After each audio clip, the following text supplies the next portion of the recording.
Étudions maintenant ce que l'on appelle la dureté d'une eau. Alors, la publicité nous montre souvent des machines à laver en panne à cause du calcaire. On dit que la résistance est entartrée. Et ben en fait, c'est dû à ce qu'on appelle à la dureté d'une eau. Pourquoi? Parce qu'on dit que c'est dû à l'eau qui est dure. Et cette dureté, elle est liée à la consommation en ions calcium et en ions magnésium. Donc elle n'a pas d'effet nocif sur la santé, cette eau dure déjà. Et elle est principalement due à la formation de calcaire et à l'entartrage donc dans les circuits d'eau chaude. On peut reconnaître la dureté d'une eau, parce qu'en fait, plus une eau est douce, plus elle va mousser. Donc une eau dure va très peu mousser. Et l'eau dure, elle est désagréable pour la peau et modifie le goût des aliments. Comme elle est riche en calcium, elle aura un goût de craie de calcaire.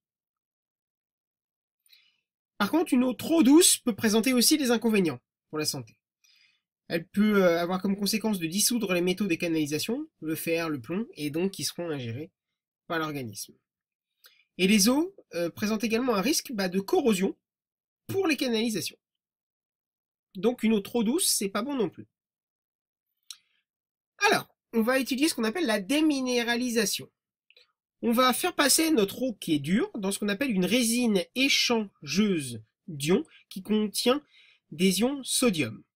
Et les ions calcium et magnésium, comme ils sont chargés 2 fois plus que les ions sodium, les ions sodium ont une charge positive alors que les ions calcium et magnésium en ont 2, eh bien, ils vont avoir plus d'affinité et vont se fixer davantage à la résine, et les ions Na+ vont être libérés, et vous allez avoir à la sortie une eau riche en ions sodium, mais les ions calcium et magnésium vont avoir été captés par la résine.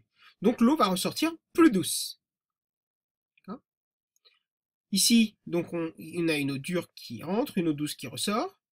Ici, vous voyez que le calcium et le magnésium, ça va se fixer au complexe, le sodium est libéré.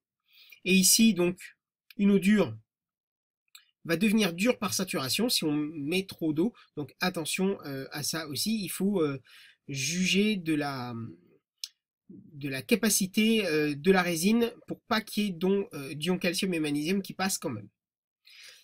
Et une fois qu'on a adouci notre eau, on peut régénérer cette résine en remettant des ions Na+. Et en fait, on va faire ce qu'on appelle une saumure. Une saumure, c'est simplement une solution saturée en sel, donc en ion sodium.